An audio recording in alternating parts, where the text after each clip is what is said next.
Part 1. The meeting room was silent as Captain Jake Morrison stood before the alien council. He could feel their eyes on him, some curious, most dismissive.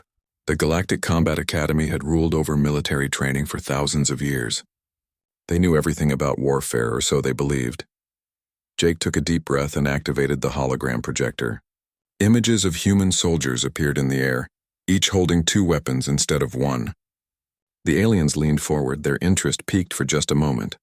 High Examiner Vothrak was the first to speak. His voice was cold and certain. "This is foolish, Captain Morrison. We have tested dual-wielding for 3,000 years. Every species has tried it. Every species has failed. The energy from 2 plasma weapons interferes with itself. The weapons will either drain completely or explode. This is not opinion. This is physics." Jake had expected this response. He nodded politely and pulled up another screen. "We understand the physics, High Examiner. We have seen the interference patterns, but we believe there is another way to look at this problem." Commander Lisa Bennett stepped forward. She was Jake's second in command and far better with technical explanations. "The interference pattern exists, yes, but what if we stop trying to eliminate it? What if we use it instead?" A ripple of sound moved through the council chamber. Some aliens clicked their mandibles in what might have been laughter. Others simply stared in confusion. Ambassador Creel, a being with 6 eyes and a sharp mind, spoke next. "You want to weaponize a safety hazard? Captain Commander, I understand humans are new to the Federation. Perhaps you do not fully grasp the danger you are proposing." Lisa did not back down. "We have been training soldiers for 6 months. Our brains work differently than yours. We can control both weapons independently while keeping them synchronized. The interference pattern becomes a tool, not a problem." Vothrak raised one of his crystalline arms. "Impossible. The calculations are clear. No biological being has the processing power to manage dual-energy weapons in real combat. Your soldiers would be killed by their own equipment before they could fire a single shot." Jake felt his frustration rising but kept his voice calm. "Then let us demonstrate. Give us permission to field test this in a controlled environment. If we fail, we will abandon the program. If we succeed, you will have to reconsider what is possible." The council members looked at each other. Some whispered in languages Jake could not understand. Finally, Vothrak spoke again. "The council will vote, but I can tell you now what the result will be. We cannot allow untested and dangerous technology to be deployed by Federation members. The risk is too great." The vote took less than 5 minutes. Every single council member voted against the human proposal. The official statement called it theoretically unsound and practically suicidal. Jake and Lisa were dismissed politely but firmly. They walked through the long corridors of the Academy station in silence. Once they were safely back in their shuttle, Lisa allowed herself a small smile. "Admiral Price is not going to be happy about this," she said. Jake checked his communications device. Actually, Admiral Price expected this outcome. "She told me the council would say no. That is why she started the real program 3 months ago." Lisa laughed. "So this meeting was just for show?" "Partially. We needed to make the official request. We needed to hear them say it was impossible. Now we can prove them wrong without looking like we ignored their authority." Jake started the shuttle engines. Helen Price did not become an admiral by following every rule. She became an admiral by knowing which rules to break. Back on Mars in a secret training facility, 50 human soldiers were practicing something the galaxy had declared impossible. Each soldier held 2 plasma rifles, 1 in each hand. Slim cables connected their helmets to the weapons, creating a neural link that allowed for split-second adjustments. Sergeant Nina Palmer was the best of them all. She had trained for 8 hours a day since the program began. Her instructors said she had a natural talent for the asymmetric thinking required for dual-wielding. She could fire both weapons at different targets while maintaining awareness of the interference patterns between them. Today's exercise was simple in theory, but difficult in practice. Nina had to create a defensive barrier using the interference between her 2 weapons, then collapse it forward to strike a target. The barrier would capture incoming fire and redirect it. The collapse would release all that energy at once. She took her position on the range. Both rifles hummed to life, their power cells synchronized to her heartbeat through the neural link. She could feel them like extensions of her own arms, responsive and ready. The training computer activated. Simulated enemy fire came from 3 directions at once. Nina cross-fired her weapons, letting the beams intersect 2 meters in front of her.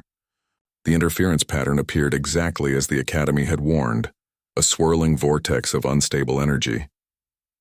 But Nina did not panic. She had done this 1,000 times.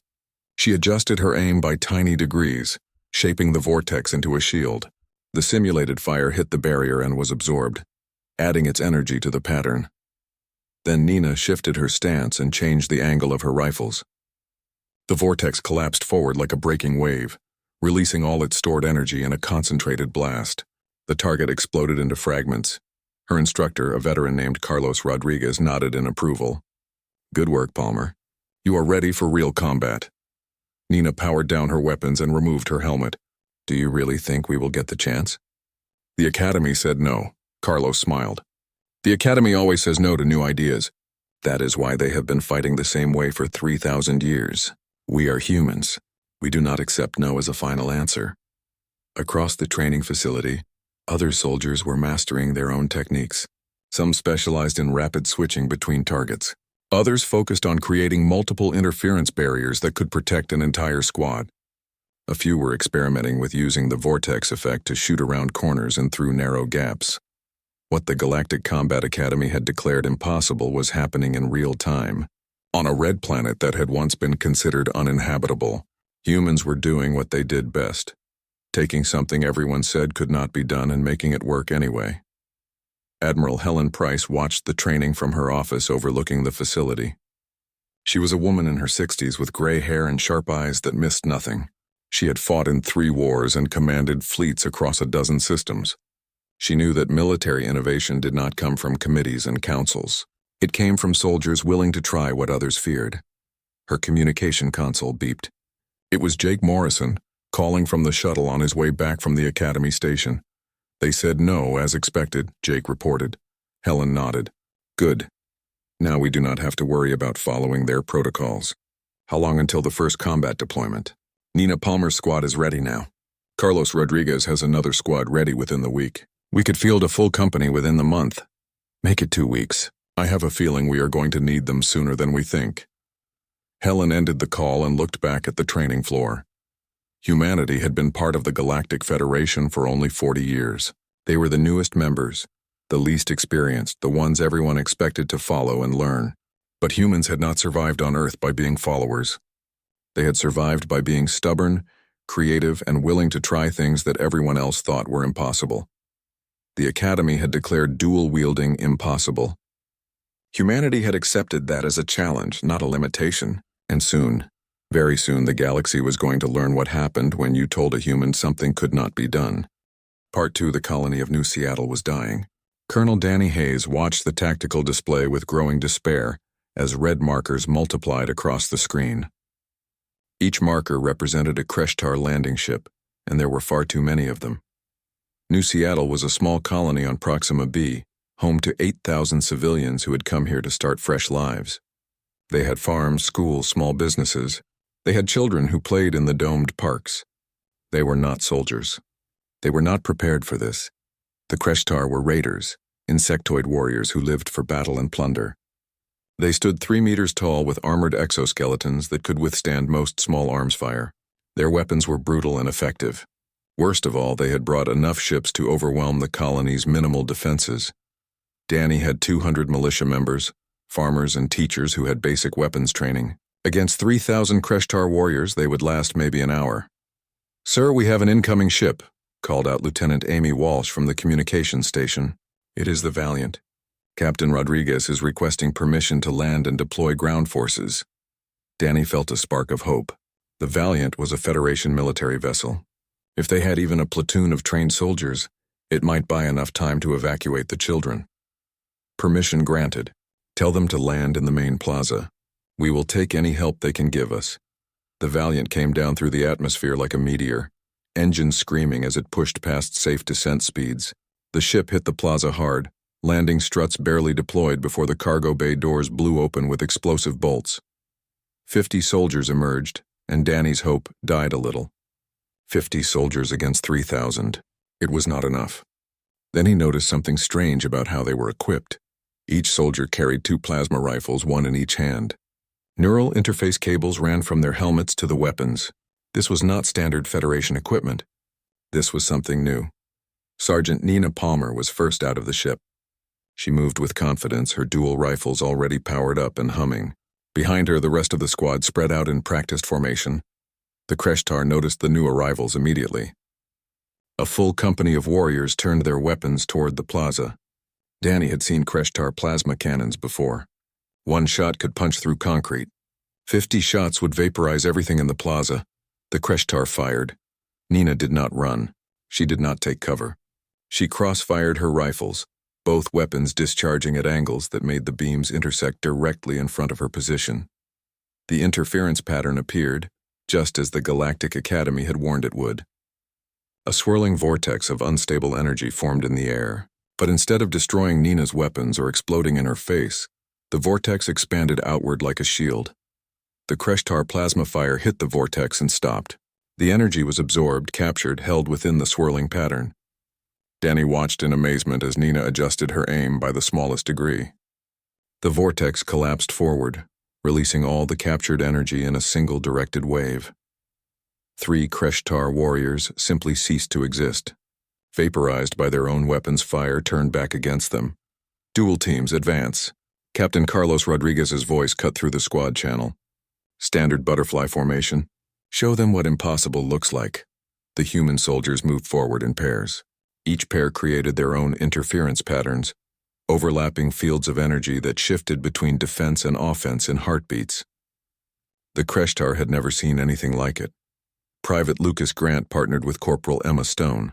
They advanced directly into a Kreshtar strongpoint, their combined fire creating a rotating barrier that moved with them. Enemy fire hit the barrier and was captured. Then the barrier collapsed and the enemy fire became a weapon against the Kreshtar themselves. The insectoid warriors tried to adapt. They split their forces, attempting to flank the human positions. But the interference patterns covered wider areas than conventional shields. Kreshtar warriors found themselves caught in crossfire from weapons that could shoot around corners and through gaps too small for normal plasma fire. Danny watched the battle unfold from his command center. It was unlike anything in the military manuals. The humans were not fighting in lines or using cover in traditional ways. They were creating zones of controlled chaos and using those zones as both weapons and shields. A Kreshtar war leader, larger than the others and covered in battle scars, led a charge directly at Nina's position. 10 warriors followed him, firing continuously as they advanced. It should have overwhelmed any single soldier. Nina planted her feet and crossfired again, but this time she created multiple interference points. Her rifles discharged in a rapid pattern, each shot calculated to intersect with the previous one at different distances. The result was a cascading series of vortexes that built upon each other like waves in an ocean. The Kreshtar charge hit the first vortex and slowed. They hit the second and stopped. The third vortex collapsed forward, and the war leader fell, his armor melted by concentrated plasma that had once been his own weapon's fire. The battle lasted 17 minutes from start to finish. When the Kreshtar retreat ships launched, they left behind half their equipment and a third of their warriors. Not a single New Seattle civilian had been killed. The militia had not fired a shot. Carlos Rodriguez walked up to Danny's command center, his dual rifles powered down but still ready. He looked tired but satisfied. "How?" Danny asked simply. Carlos smiled. "The Galactic Academy said dual-wielding was impossible. They said the interference patterns would kill us. They were right about the interference patterns being deadly. We just learned to point them at the enemy instead of ourselves. But the physics, the energy requirements. How are you not draining your power cells in seconds?" "We are draining them," Carlos admitted. "Those weapons need to be recharged after every engagement. But 17 minutes is more than enough time to win a fight when your enemy does not understand what you are doing." Danny looked at the human soldiers as they regrouped. Nina Palmer was checking her equipment, running diagnostics on her rifles. Lucas Grant and Emma Stone were reviewing their performance, already discussing how they could improve their coordination. These were not superhuman warriors with advanced technology. They were regular soldiers who had trained to do something everyone said was impossible. They had taken a deadly problem and turned it into a devastating advantage. "The Federation is going to want to know about this," Danny said. "They already know," Carlos replied. "We have been sending combat data back to command in real time. By now, every military analyst in the Federation has seen what happened here. The Galactic Academy is probably holding emergency meetings. What do you think they will do? Carlos looked up at the sky where the Valiant waited in low orbit. They will deny it at first. They will say this was a fluke or that we got lucky. Then other species will try to copy what we did and they will fail. Then the Academy will have to admit that humans can do something no one else can. Is that going to cause problems? Danny asked. Probably. But that is a problem for the politicians and admirals. Our job was to save this colony and we did that. Carlos turned to leave, then paused. Colonel, can I give you some advice? Please. Start training your militia in dual-wielding techniques. It takes months to get good at it, but basic proficiency can be learned in weeks. The Kreshtar will come back eventually. They always do. Next time you should be ready to defend your own people. Danny watched the Valiant soldiers board their ship. The engines fired up and the vessel lifted off, heading back to whatever secret base had trained these impossible warriors. Around the colony, people emerged from their shelters. Children ran to their parents. Farmers surveyed the damage to their fields. Life would continue on New Seattle, and it was all thanks to 50 soldiers wielding weapons in a way that should not have worked. Danny pulled up the Academy's official statement on dual-wielding from his computer. The words theoretically unsound and practically suicidal seemed almost funny now. He deleted the file and started drafting a request for dual-wielding training equipment. If the Academy said it was impossible, and humans had done it anyway, then maybe the word impossible did not mean what everyone thought it meant. Maybe it just meant nobody else had tried hard enough. High above the colony in the darkness of space, the Kreshtar fleet regrouped. The raid commander reviewed the battle data with mounting confusion and anger. His warriors had been defeated by a force 1/20th their size. The defeat made no sense according to everything he knew about human capabilities. He flagged the combat footage for review by Kreshtar military intelligence. Something had changed. The humans were fighting in ways that should not be possible. The Dominion needed to know about this, but the raid commander did not know that he was already too late. The footage from New Seattle was spreading across the galaxy, copied and analyzed by every major military power. The secret was out. Humanity had mastered the impossible, and now everyone wanted to know how they had done it. Part 3. The footage reached the Galactic Combat Academy, before the human ships had even left Proxima B. High Examiner Vothrak watched it once, then twice, then a third time. Each viewing made his crystalline structure dim a little more with what might have been confusion or embarrassment. The emergency council session was called within hours. The same chamber that had dismissed Captain Jake Morrison's proposal, now filled with urgent voices and heated debate. Representatives from a dozen species demanded explanations for what they had witnessed. This should not work, insisted quantum specialist Pelmoth, his tentacles forming complex shapes as he gestured at the equations displayed in the air. Look at the power consumption data. Those weapons should have drained completely in under 30 seconds. Yet the humans maintained combat operations for over 15 minutes. Ambassador Creel studied the footage again, her 6 eyes tracking different elements simultaneously. She watched how Nina Palmer moved, how her weapons fired in perfect coordination despite being controlled independently. It was like watching someone solve an impossible math problem without even thinking about it. Notice their movements, Creel said, pausing the footage at a critical moment. Each soldier is processing spatial data from both weapons at once. They are treating the interference pattern not as a problem to solve but as a tool to use. Their brains are doing calculations that our computers say should be impossible for organic beings. Vothrak clicked his mandibles in frustration. Ambassador, you are suggesting that humans have some natural advantage that 3,000 years of Federation warfare never discovered. That seems unlikely. Unlikely, but clearly true, Creel replied. We have the evidence before us. 50 human soldiers defeated 3,000 Kreshtar warriors, using a technique we declared impossible. Either our understanding of physics is wrong, or our understanding of what different species can accomplish is too limited. The debate continued for hours. Some council members called for an immediate investigation into whether humans had violated weapons treaties. Others argued that if the technique was legitimate, the Federation needed to understand it immediately. A few simply sat in silence trying to process what they had witnessed. Finally, Admiral Helen Price appeared via holographic projection from Earth. Her image stood in the center of the council chamber, calm and composed despite being outnumbered by alien species. "Members of the council," she began, "I understand this is disturbing for you. You have built your military doctrine on certain assumptions about what is possible. We have challenged those assumptions." Vothrak leaned forward.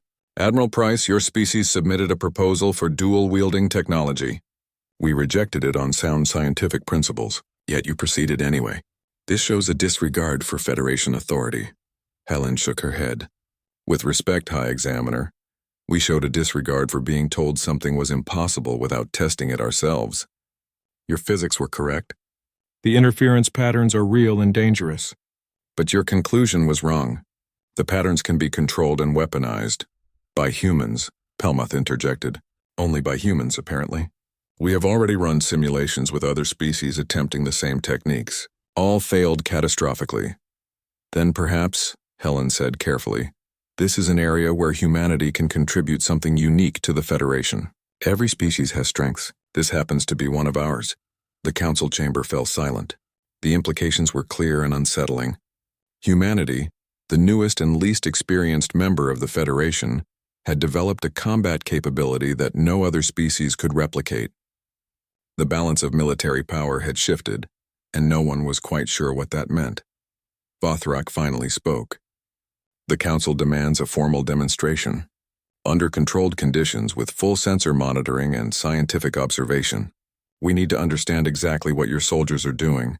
"Agreed," Helen said. "We will send 2 of our best operators to Luna Station. You can test them however you wish, within safety parameters." 3 days later, Lieutenant Kevin Barnes and Sergeant Sophie Turner stood in the Academy's main combat arena. Above them, observation galleries filled with alien military officers, scientists, and political observers. Sensor arrays lined every surface, recording data that would be analyzed for years to come. Kevin checked his equipment one last time. The dual rifles felt natural in his hands now, balanced and responsive. Beside him, Sophie ran through her own pre-combat routine with calm efficiency. They had both volunteered for this demonstration, knowing that they represented not just themselves, but all of humanity. "Are you ready, Lieutenant?" asked the test coordinator, a Velkari officer with translator implants. "Ready," Kevin confirmed. "Begin with basic accuracy trials. Single target, stationary." Kevin and Sophie raised their weapons and fired. The targets exploded with satisfying precision. The observers noted the results but seemed unimpressed. Any competent soldier could hit stationary targets. "Increase difficulty to combat Scenario 7. Vothrak ordered from his position in the main gallery. The arena transformed. Holographic enemies appeared, moving with randomized patterns designed to simulate real combat. Environmental hazards activated, creating obstacles and danger zones. The scenario was rated as one of the most difficult in the Academy's training library. Standard completion time for elite soldiers was 90 seconds. Kevin and Sophie did not discuss strategy. They had trained together for months and could read each other's movements instinctively. They moved forward as the scenario started, weapons raised and ready. Sophie created the first interference barrier, cross-firing her rifles to form a defensive vortex. Enemy fire from 3 holographic warriors hit the barrier and was absorbed. She adjusted her aim and collapsed the vortex forward, eliminating all 3 targets with their own captured energy. Kevin was already moving to the next position. His rifles sang in harmonic pairs as he created a rotating barrier that protected them both. He shaped the interference pattern into a narrow beam and used it to hit a target behind cover. The plasma fire bending around the obstacle in a way that conventional weapons could not match. They moved through the scenario like dancers following a choreographed routine. Each interference pattern was precisely calculated and deployed. They hit targets around corners, through narrow gaps and behind shields. They used the vortex effect to capture enemy fire and redirect it at new targets. 27 seconds. 20 targets eliminated. 0 hits taken. The arena fell silent as the scenario ended. Then the gallery erupted. Some species applauded, recognizing the incredible skill on display. Others protested, arguing that the scenario must have been modified to favor the humans. Several military observers were already sending encrypted messages back to their homeworlds. Vothrak's crystalline form seemed to dim as he watched the replay. "Again," he ordered. "Same scenario, but increase enemy numbers to 30 targets." Kevin and Sophie ran the scenario again. 31 seconds. 30 targets. Still no hits taken. Increase to 40 targets. Add environmental hazards that block line of sight. 39 seconds. 40 targets. One glancing hit on Kevin's shield that did no damage. After the fifth scenario, each more difficult than the last, Vothrak finally called a halt. The humans were not getting tired. They were not making mistakes. They were simply proving over and over that they could do what the Academy had declared impossible. Pelmoth was reviewing the sensor data with growing amazement. Their neural patterns are fascinating. Each hemisphere of the human brain is processing one weapon independently, but there is constant communication between hemispheres. It is like they have two targeting computers running in parallel while sharing data in real time. Can other species learn this? Asked a military observer from the Horth Collective. We are trying to find out, Pelmoth replied. We have volunteers from 7 species ready to attempt dual-wielding training. The tests begin tomorrow. The tests were a disaster. The Velkari, with reflexes 3 times faster than human baseline, found their neural architecture too rigid. Each brain hemisphere insisted on perfect synchronization. When they tried to control 2 weapons independently, their targeting systems crashed, leaving them unable to fire either weapon. The Horth Collective volunteers faced a different problem. Their hive-mind consciousness could coordinate thousands of bodies at once, but it could not maintain the necessary split focus for dual-wielding. Trying to control 2 weapons with asymmetric fire patterns caused cascade failures across their entire local network. Even the synthetics failed. The artificial intelligences had processing power far exceeding human capability. They could model the interference patterns perfectly, calculate optimal firing solutions, and predict enemy movements with inhuman accuracy. But they could not generate the intuitive adjustments that human soldiers made without thinking. Dr. Peter Lang, humanity's leading neuroscientist, was invited to give a lecture explaining why dual-wielding seemed to be uniquely human. The auditorium was packed with alien scholars, all desperate to understand. Human evolution made us generalists, Peter explained, displaying brain scans that showed human neural activity during dual-wielding exercises. We are not the fastest or strongest. We do not have the best senses or the longest lives, but we are exceptionally good. Part 4, the Kreshtar Dominion had made a critical mistake. They had studied the footage from New Seattle. They had analyzed the human dual-wielding techniques. They had concluded wrongly that humans were only effective in small unit actions. Against a large organized force, the Kreshtar believed their superior numbers would prevail. 3 Federation colonies fell in the first week of the offensive. The Kreshtar struck with overwhelming force, deploying fleets that local defenses could not hope to stop. Theta Station, a critical supply hub, was next on their target list. The Federation fleet responded with traditional tactics. Ships formed defensive lines. Marines prepared for boarding actions using conventional weapons and doctrine. High Command expected the battle to last for weeks. A grinding fight where victory would come down to which side could sustain casualties longer. They had not consulted with the human military before making these plans. Admiral George Hayes commanded the 7th Fleet from the carrier Churchill. Every Marine aboard every ship under his command was dual-wielding certified. When he received the deployment orders for Theta Station, he read them once, then deleted them and wrote his own. We are not fighting a siege, he told his captains during the pre-battle briefing. The Kreshtar have fortified Theta Station because they expect us to assault it conventionally. We are going to do something they do not expect. We are going to fight like humans. Lieutenant Chloe Reed listened to the briefing from the Churchill's Marine Bay. Her squad was assigned to the first boarding action, which meant they would be the ones testing whether Admiral Hayes's plan would work. The conventional approach would be to breach the station's hull and fight through corridors toward critical systems. The Kreshtar had positioned their warriors to defend those corridors with interlocking fields of fire. Any standard assault would face withering crossfire from multiple angles. The casualty projections were grim. Chloe's squad was not going to assault conventionally. Remember your training, she told her team as they loaded into the boarding pod. The Kreshtar think they have perfect defensive positions. They think we have to come at them straight on, show them what happens when humans stop playing by the expected rules. The boarding pod launched from the Churchill and slammed into Theta Station's hull. Magnetic clamps engaged and cutting torches burned through the armor plating. Within seconds, the pod had created an entry point into the station's main corridor. The Kreshtar were waiting. 20 warriors in a corridor junction, weapons aimed at the breach point. The defensive position was textbook perfect. Overlapping fire lanes, solid cover, clear sight lines. Any force emerging from the breach would be cut down in seconds. Chloe was first through. Her dual rifles were already firing before her boots touched the deck. She cross-fired immediately, creating an interference barrier that advanced slowly down the corridor like a moving wall. The Kreshtar opened fire. Plasma bolts that should have killed Chloe instead hit the interference barrier and were absorbed. The captured energy made the barrier stronger, more unstable, more dangerous. Advancing to Junction 3, Chloe reported calmly over the squad channel. Resistance is confused. They keep adjusting aim, but the barrier covers a wider arc than they expect. Behind Chloe, her squad spread out in practiced formation. Private Danny Cole paired with Corporal Lisa Ford. Their combined interference patterns created overlapping zones of protection. The Kreshtar found themselves unable to find a clear shot at any of the advancing humans. The insectoid warriors tried to adapt. Some attempted to flank, moving through side corridors to attack from different angles. But human dual-wielding techniques had been designed for exactly this kind of fluid combat. Each soldier could shift their interference patterns rapidly, creating barriers that moved and changed to counter new threats. Sergeant Marcus Webb created a rotating vortex that captured fire from 3 different directions. He held it for 5 seconds, letting the energy build, then collapsed it forward.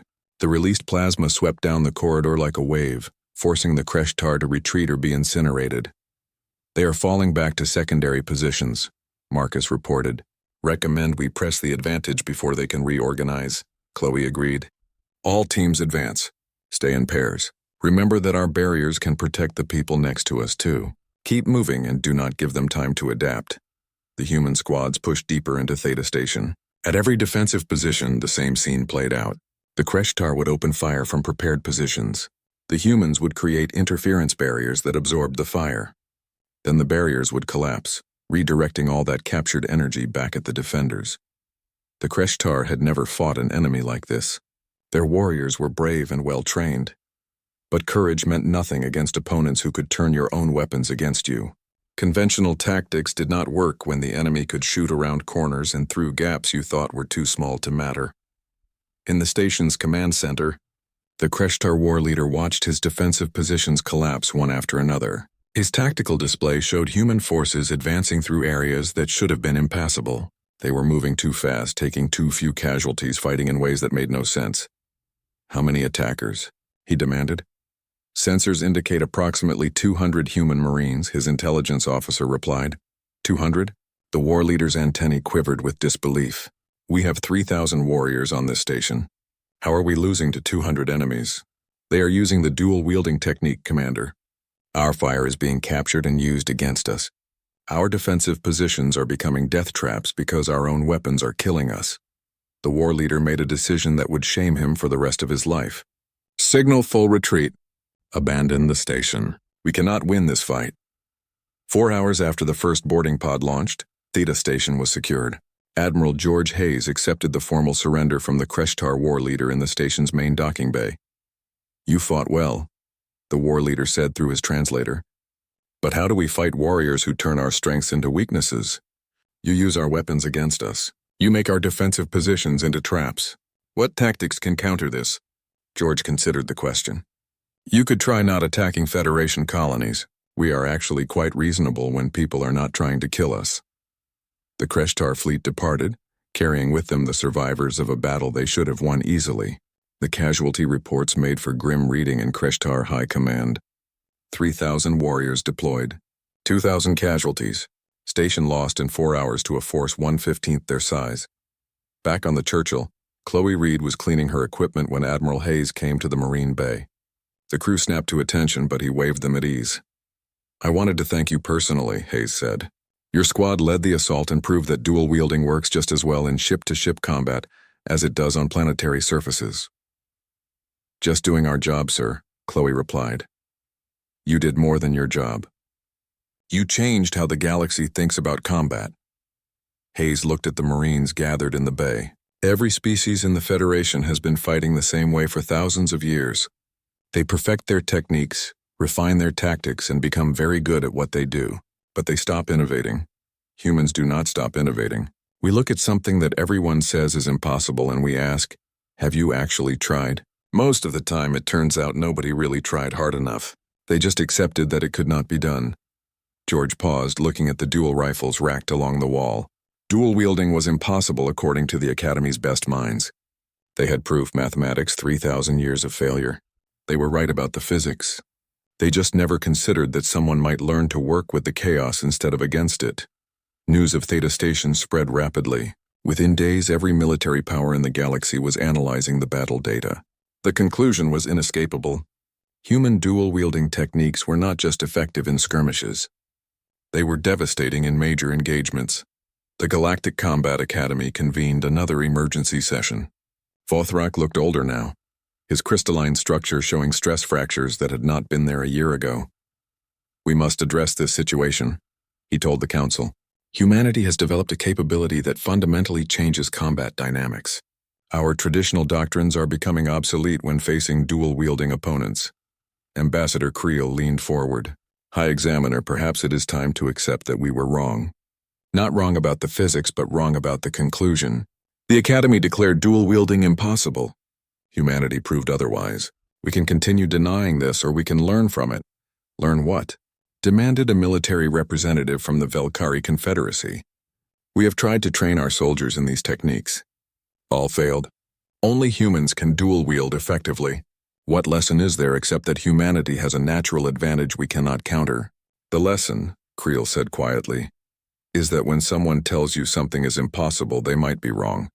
The lesson is that innovation comes from questioning assumptions, not defending them. The lesson is that perhaps the Academy should be seeking new knowledge instead of just protecting old certainties. The Council debated for hours but reached no consensus. Part 5 Captain Megan Foster commanded the research vessel Horizon, and her mission was to push human innovation even further. Dual-wielding had proven itself in combat, but Megan's team wanted to know what else the galaxy had declared impossible. The Horizon was not a warship. It was a mobile laboratory staffed with scientists, engineers, and a small unit of experimental combat specialists. Their mandate came directly from Admiral Helen Price with a simple instruction: find the next impossible thing and make it possible. Chief Engineer Ryan Cooper was working on the obvious problem. Triple wielding is out, he said, manipulating holographic weapon configurations in the ship's lab. Humans only have 2 hands. Even with neural interfaces, we cannot control 3 weapons effectively. What about sequential wielding? Suggested Dr. Alice Morgan, the team's neuroscience specialist, rapidly switching between different weapon pairs to create layered interference patterns. The theory was sound. If a soldier could carry multiple weapons and swap between them quickly, they could create interference patterns that built upon each other like waves combining in an ocean. The practical challenges were enormous. Lieutenant Victor Kane volunteered to be the first test subject. He was a dual-wielding specialist who had fought at Theta Station and earned commendations for tactical innovation. If anyone could master sequential wielding, it would be him. The training was brutal. Victor had to learn not just to control 2 weapons at once, but to swap between different pairs while maintaining awareness of how each interference pattern affected the others. His first attempts ended with him flat on his back, suffering from sensory overload as his brain struggled to process too much information. The cognitive load is immense, Alice explained, monitoring Victor's neural activity. His brain is trying to track 4 weapons, predict 6 different interference patterns, and maintain combat awareness. For most people, this would be impossible. But not for humans? Megan asked. Alice smiled.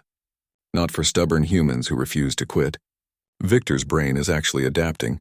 His neural pathways are reorganizing to handle the load. It will take months of training, but I think he can do it. 6 months later, Victor demonstrated sequential wielding for a select audience of Federation military observers.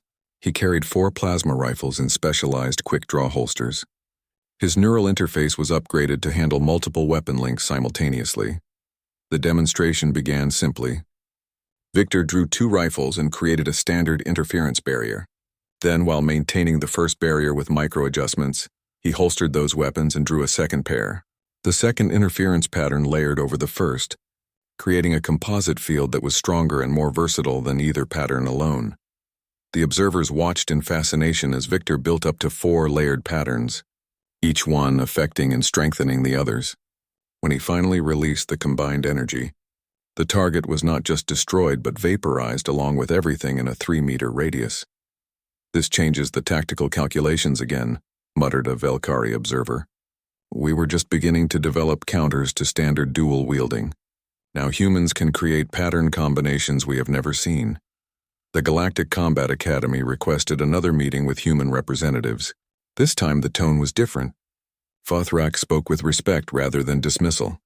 "Captain Foster, your team's research into sequential wielding is remarkable. The Academy would like to propose a partnership.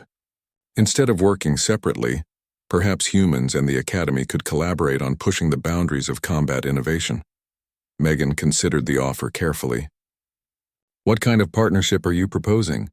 "A new department within the Academy, focused on tactical innovation rather than doctrinal enforcement. Human researchers would work alongside Academy scientists to explore techniques and technologies that conventional wisdom says are impossible." "You want us to help you question your own assumptions?" Megan said. "Yes," Vothrak admitted. "The Academy has spent 3,000 years perfecting what we know. Perhaps it is time we learned from a species that excels at discovering what we do not." The partnership was formalized within months. The Department of Tactical Innovation opened facilities on Luna Station, with a mixed staff of human and alien researchers. Their first project was studying why human neural architecture allowed for asymmetric processing that other species could not replicate. But military innovation was only part of humanity's growing influence. The dual-wielding revolution had proven that humans brought a unique perspective to problem-solving. Other fields began seeking human input. Dr. Peter Lang was invited to collaborate with Zalthari scientists on neural interface technology. The aliens had superior computing power, but human insights into parallel processing led to breakthroughs that neither species could have achieved alone. Human engineers worked with Velkari builders to develop construction techniques that combined speed with precision. The Velkari were meticulous and careful. Humans were fast and adaptable. Together, they cut construction times in half while improving quality. Even the arts benefited. Human music introduced concepts of improvisation and controlled chaos that fascinated species, whose artistic traditions emphasized perfect harmony. Cultural exchange programs exploded in popularity, as aliens discovered that humans approached creativity the same way they approached warfare. By refusing to accept that something could not be done, not everyone was happy with humanity's rising prominence. The Kreshtar Dominion, still smarting from defeats at New Seattle and Theta Station, began spreading propaganda about human aggression. Some species worried that humanity's rapid advancement would upset the Federation's careful balance of power. Ambassador Creel found herself mediating disputes between human representatives and concerned Federation members. She understood both perspectives. Humanity's innovations were genuinely revolutionary, but they were also disruptive to species who valued stability and tradition. "The problem is not what humans are doing," she explained during one particularly tense negotiation. "The problem is how fast they are doing it. Other species need time to adapt to change. Humans create change faster than anyone can process." Admiral Helen Price heard these concerns and adjusted her approach. Instead of pushing for rapid deployment of every new innovation, she implemented a policy of shared development. Human researchers would collaborate with alien scientists from the earliest stages. New techniques would be demonstrated and explained before being deployed. "We are not trying to dominate the Federation," Helen told the Galactic Council during a formal address. "We are trying to contribute our unique strengths while learning from yours. Yes, humans can dual-wield and you cannot, but you have capabilities we can never match. The Velkari process information faster. The Zalthari have superior sensor technology. The synthetics never need rest. Every species brings something valuable. Our strength is that we question assumptions and try new approaches. We see a problem everyone says is impossible and we ask, but have you really tried? Often actually, the answer is no. Nobody tried hard enough or looked at the problem from the right angle. We find those new angles." The Council appreciated the gesture, but tensions remained. Humanity's military value had grown too important too quickly. Colonies specifically requested human defense forces. Merchant convoys paid premium rates for human escorts. Even species that resented human success found themselves dependent on human protection. The situation came to a head when the Kreshtar launched a major offensive against the Velkari Confederacy. The Velkari were proud warriors with military traditions stretching back millennia. They had never asked other species for help and did not want to start now. But after 3 Velkari fleets were destroyed in rapid succession, pride gave way to pragmatism. The Confederacy sent an official request to Earth for military assistance. Admiral George Hayes led the response personally. He brought the 7th Fleet and enough dual-wielding Marines to turn the tide of the war, but he also brought something else, a gift of knowledge. "We will help you win this war," George told the Velkari High Command. "But we will also teach you how to defend yourselves. Not dual-wielding because your biology does not support it, but we have studied your capabilities and we think we can help you develop techniques that play to your strengths." The Velkari were skeptical, but desperate enough to listen. Human tactical advisors worked with Velkari officers to develop new doctrines that leveraged their superior reflexes and coordination. The techniques were not dual-wielding, but they were innovative approaches that the Velkari had never considered. When the combined human and Velkari forces pushed back the Kreshtar offensive, it was not just a military victory. It was a demonstration that human innovation could benefit everyone, not just humans themselves. The war ended with a negotiated settlement that favored the Velkari. The Confederacy gained territory and the Kreshtar agreed to reparations. More importantly, the Velkari gained respect for human strategic thinking and a partnership that would last for generations. Back on the horizon, Megan Foster's team continued pushing boundaries. They had proven that sequential wielding was possible. Now they were exploring whether interference patterns could be used for purposes beyond combat. Part 6, the message arrived without warning. No preliminary contact, no diplomatic overtures, just a transmission that appeared simultaneously on every major Federation communications network. The signal source was traced to the Kepler expanse, a region of space where gravitational anomalies made navigation nearly impossible, and sensors mostly useless. The message was simple and terrifying.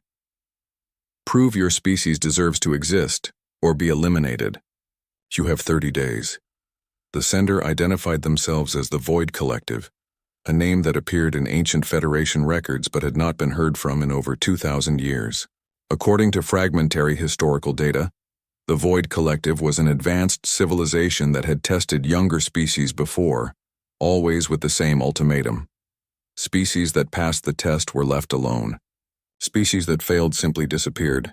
No one knew what the test involved or how it was judged. The records were too old and incomplete.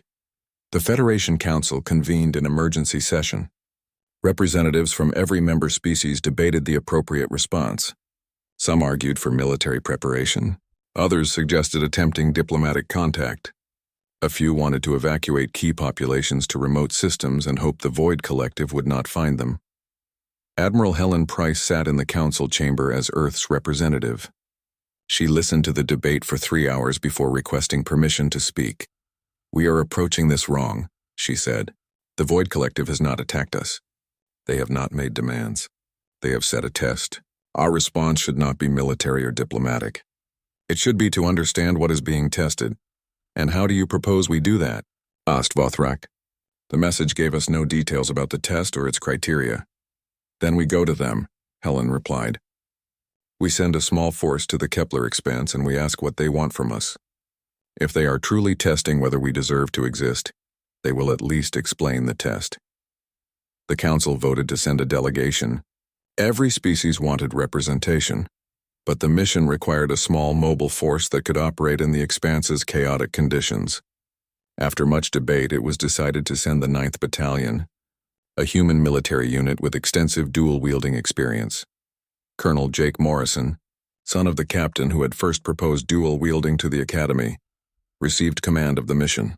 He was 40 years old now, a veteran of a dozen campaigns, and one of the Federation's most respected tactical officers. Jake selected his team carefully. He needed soldiers who could adapt to impossible conditions, who could think creatively under pressure, who embodied the human approach to problems. Sergeant Nina Palmer was his first choice. She had been the first soldier to prove dual-wielding worked in combat at New Seattle, and she had trained every generation of dual-wielders since. The 9th Battalion deployed aboard the carrier Defiance, escorted by a small fleet of support vessels. As they approached the Kepler expanse, sensors began reporting increasingly strange readings. Space itself seemed unstable here, with gravity fluctuating wildly and time dilation effects appearing at random. "Conventional navigation is impossible," reported the Defiance's pilot. "Sir, I cannot guarantee I can keep us on course in these conditions." "Do your best," Jake ordered. "If the Void Collective operates in this region, there must be a way to navigate it." The fleet pushed into the expanse slowly, fighting against gravitational anomalies that threatened to tear the ships apart. 3 days into the journey, they detected the first signs of Void Collective presence. Massive structures floating in space, built from materials that sensors could not identify. Then the test began. Void Collective forces appeared from nowhere, ships that seemed to phase in and out of normal spacetime. Their weapons operated on principles that Federation science could not explain, creating effects that bypassed shields and armor completely. The first volley destroyed 2 escort vessels before anyone could react. The Defiance took multiple hits that should have crippled it, but somehow left the ship functional. It was clear immediately that this was not a conventional battle. "They are not trying to kill us," Nina observed, studying the tactical data. "Those weapons could have vaporized us. Instead, they are testing our responses," Jake agreed. "All ships, defensive positions only. Do not return fire unless I give the order. I want to see what they do." The Void Collective ships circled the human fleet, firing weapons that created bizarre effects. Some shots altered local gravity. Others seemed to phase parts of the ships partially out of normal space. A few created temporal loops where sections of hull repeated the same 5 seconds over and over. The human ships struggled to maintain cohesion. Conventional tactics were useless against enemies who could ignore the normal rules of physics. Pilots found their controls responding unpredictably. Weapons officers discovered their targeting. Systems could not lock onto ships that existed in multiple time frames simultaneously. Jake watched his fleet slowly being taken apart by an enemy that was clearly toying with them. The Void Collective was not trying to win. They were watching to see how humans would respond to the impossible. "All ships, new orders," Jake transmitted. "Stop trying to fight conventionally. The Void Collective operates outside normal physics. Our response needs to do the same. Dual-wielding teams, prepare for deployment." "Sir, the environmental conditions out there are lethal," one of his officers protested. "The gravitational fluctuations will tear our people apart." "Only if we try to resist them," Jake replied. "Nina, do you remember what you told me after your first dual-wielding test? You said the key was not fighting the interference pattern, but working with it." Nina understood immediately. "You want us to work with the chaos instead of against it." "Exactly. The Kepler expanse is not our enemy. It is just an environment with different rules. We need to learn those rules and adapt." The 9th Battalion deployed in small teams, each pair of soldiers in specialized combat suits. They did not try to create stable zones in the chaotic space. Instead, they used their dual-wielding techniques to generate interference patterns that resonated with the expanse's natural fluctuations. Nina was first to figure out the key insight. The gravitational anomalies in the expanse followed patterns, chaotic but predictable if you knew what to look for. By timing her interference patterns to match those gravitational waves, she could create stable pockets of normal physics. "It is like surfing," she reported over the battalion channel. "You do not fight the wave. You ride it. Time your patterns to match the local fluctuations and you can create stability within the chaos." Other teams quickly adopted the technique. Instead of being torn apart by the expanse's conditions, the human soldiers began using those conditions to their advantage. They created pockets of stability that allowed Federation ships to regroup. They used gravitational anomalies to redirect enemy fire. They even learned to phase partially out of normal space by precisely matching their interference patterns to the Void Collective's technology. The Void Collective forces stopped attacking. Their ships held position, watching as human soldiers did something that should have been impossible. They were not just surviving in the Kepler expanse. They were thriving in it, using its chaos as a weapon and a tool. Then the Void Collective ships began broadcasting a new signal. The translation was difficult because their language operated on mathematical principles rather than words. But the meaning was clear. They were impressed. A single void collective vessel approached the Defiance. It was massive, easily 10 times the size of the human carrier, built from materials that seemed to shift between solid and energy states. A being of pure energy manifested in the Defiance's conference room, communicating through harmonic frequencies that the ship's computers struggled to translate. "You do not fight chaos," the being said. "Its voice like music and mathematics combined. You dance with it. This is wisdom we have not encountered in this galaxy before." Jake stood before the energy being with as much dignity as he could muster. "We are human. We specialize in making the impossible work." What was this test measuring? Adaptability, creativity, the willingness to abandon preconceptions when they prove insufficient. Every species we have tested attempts to impose order on chaos. They bring their rules and doctrines and try to make the universe conform to their expectations. They all fail. You recognize that the Kepler expanse operates by different rules. Instead of fighting those rules, you learned them and worked within them. You adapted your techniques to suit the environment rather than demanding the environment suit your techniques.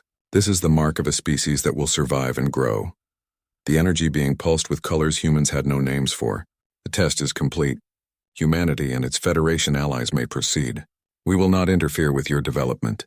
Perhaps in another 1,000 years we will speak again and see what you have become. The Void Collective ships vanished as mysteriously as they had appeared. The 9th Battalion regrouped aboard the Defiance, exhausted but alive. They had passed a test that had destroyed species in the past, and they had done it using the same philosophy that had made dual-wielding possible. The journey back to Federation space took a week. When they emerged from the Kepler expanse, they found the entire Federation fleet waiting for them. Admiral Helen Price was aboard the flagship along with